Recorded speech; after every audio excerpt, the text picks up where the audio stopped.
Assalamualaikum warahmatullahi wabarakatuh. Salam sejahtera bagi kita semua.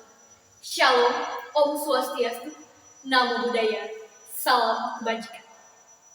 Yang terhormat Dewan Juri Lomba Pidato, yang saya hormati para pimpinan lembaga pendidikan, panitia penyelenggara, dan rekan-rekan sekalian dimanapun Anda berada. Marilah kita panjatkan puji dan syukur kepada Tuhan Yang Maha Esa, karena atas berkat dan penyertaan-Nya, kita semua sampai pada saat ini masih diberikan kesehatan dan kekuatan. Saya Nanda Sherry Duyeni ingin berbicara mewakili generasi muda dengan membawakan pidato yang mengangkat tema Pancasila dan moderasi beragama dalam pandangan Gen Z.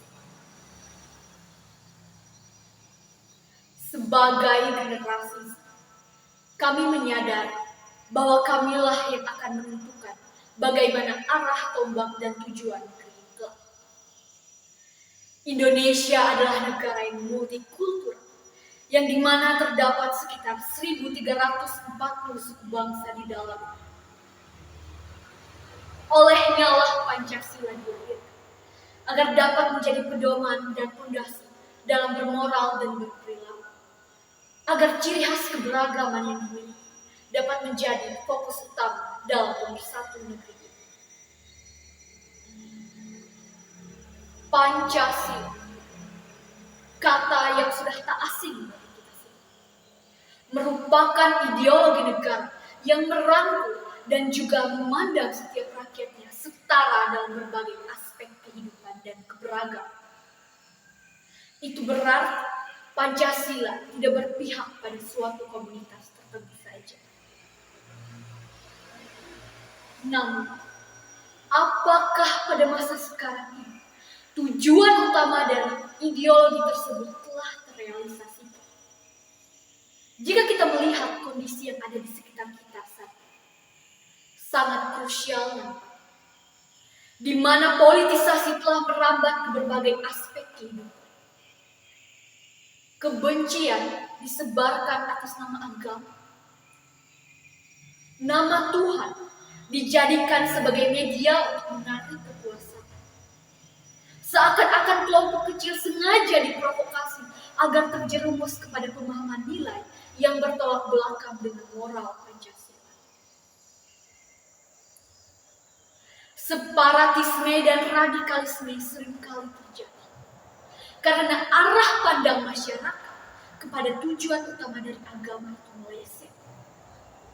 Yang dimana seharusnya kita semua mengetahui bahwa tujuan utama dari agama yakni untuk membimbing kompas moral dan perilaku setiap individu agar tidak mudah untuk menindas sesamanya. Pancasila yang seharusnya dipandang sebagai pengendali perbedaan, yang dimana di dalamnya terdapat nilai kemanusiaan, persatuan, kerakyatan, dan keadilan sosial, ternyata tidak berlaku sebagaimana ia berada. Pasal 29 ayat 2 Undang-Undang Dasar 1945 menyatakan bahwa negara menjamin kemerdekaan tiap-tiap penduduknya untuk memeluk agamanya masing-masing dan untuk beribadah menurut agama dan keyakinannya itu.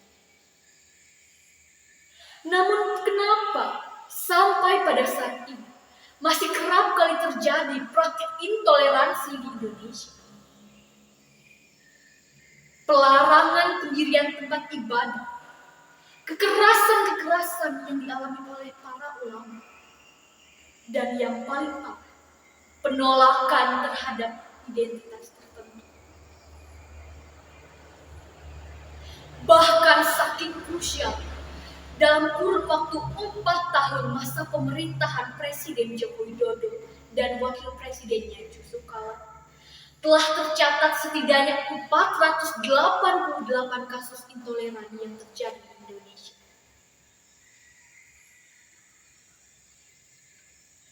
Saudara-saudariku yang terkasih, Insinyur Soekarno pernah berkata,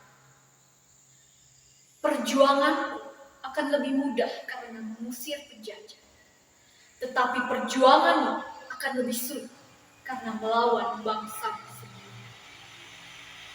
Sampai pada saat ini, kita masih kerap kali bertengkar karena adanya perbedaan suku, ras, budaya, terutama agama. Era yang dimana kurang dari kurun waktu 21 tahun lagi, Indonesia menuju generasi emas. Generasi yang diharapkan mampu membawa negaranya menjadi ekonomi terbesar keempat di dunia. Generasi yang diharapkan dipenuhi oleh manusia-manusia unggul dan berkarakter. Generasi yang diharapkan mampu mewujudkan kesejahteraan bagi tiap-tiap rakyat. Saudara-saudariku yang terkasih, terwujud atau tidaknya cita-cita bangsa Indonesia ini ada di tangan kita. Oleh sebab itu, marilah kita melatih untuk berpikir kritis. Marilah kita menormalisasikan hidup moderat dalam negara kami,